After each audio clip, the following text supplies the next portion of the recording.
भारतीय विमान दुर्घटना जांच ब्यूरो ने अहमदाबाद प्लेन हादसे पर 15 पेजों की प्रारंभिक जांच रिपोर्ट हादसे के 1 महीने बाद जारी की है। यह रिपोर्ट 12 जून 2025 को हुए देश के सबसे बड़े विमान हादसे की पहली आधिकारिक जानकारी देती है, जिसमें 260 लोगों की मृत्यु हुई थी।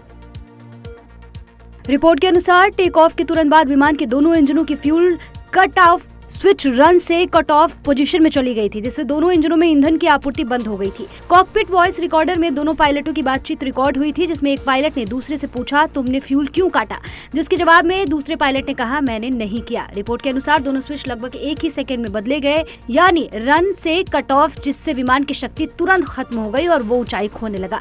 पायलटों ने फ्यूल स्विच फिर से रन पोजीशन में डाले, जिससे एक इंजन में आंशिक रिकवरी के संकेत मिले, लेकिन दूसरा इंजन चालू नहीं हो सका। विमान गिरते हुए मेडिकल हॉस्टल परिसर की बिल्डिंग में जाकर क्रैश हो गया। रिपोर्ट के अनुसार दुर्घटना के कुछ ही सेकंड पहले एक पायलट ने मेडे कॉल दी थी। 12 जुलाई को जारी AAIB की जांच रिपोर्ट में दुर्घटना के फुटेज में रेम एयर टरबाइन का खुलना दिखा, जो इस बात का संकेत है कि विमान में पूरी तरीके से बिजली और इंजन की ताकत खत्म हो गई थी। AAIB रिपोर्ट के अनुसार उड़ान भरते समय फ्लैप सेटिंग और लैंडिंग गियर सामान्य स्थिति में थे। इसका मतलब है कि टेक ऑफ की प्रक्रिया में कोई गड़बड़ी नहीं थी। AAIB ने बताया कि अमेरिकी संस्था FAA ने 2018 में फ्यूल कंट्रोल स्विच में सुधार करने की सलाह दी थी। यह सलाह फ्यूल कंट्रोल स्विच के संभावित रूप से अलग होने को लेकर की थी, लेकिन इसे अनिवार्य नहीं किया गया था। रिपोर्ट में आगे बताया गया है कि FAA की यह सलाह बाध्यकारी नहीं थी, इसलिए एयर इंडिया ने उस पर कोई निरीक्षण नहीं कराया था। रिपोर्ट में यह भी बताया गया है कि विमान के थ्रॉटल कंट्रोल मॉड्यूल को 2019 और 2023 में बदला गया था, लेकिन इसका फ्यूल कंट्रोल स्विच से कोई संबंध नहीं था। साथ ही 2023 के बाद से इस विमान में फ्यूल कंट्रोल स्विच से जुड़ी कोई खराबी दर्ज नहीं हुई थी।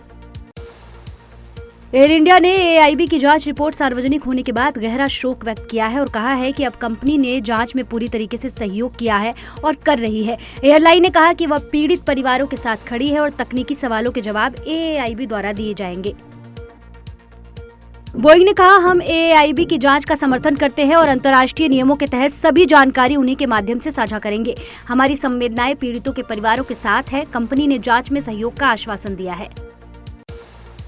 यह प्रारंभिक रिपोर्ट अंतर्राष्ट्रीय नागरिक उड्डयन संगठन के एनेक्स्क्योर 13 प्रोटोकॉल के तहत जारी की गई है, जिसमें दुर्घटना के 30 दिनों के भीतर प्रारंभिक रिपोर्ट सार्वजनिक करने का प्रावधान है।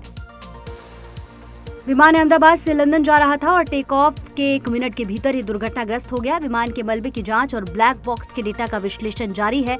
अंतिम विस्तृत रिपोर्ट आने में कई महीने भी लग सकते हैं। AAIB ने अभी तक बोइंग या इंजन निर्माता के लिए कोई तत्काल सुरक्षा सिफारिश जारी नहीं की है।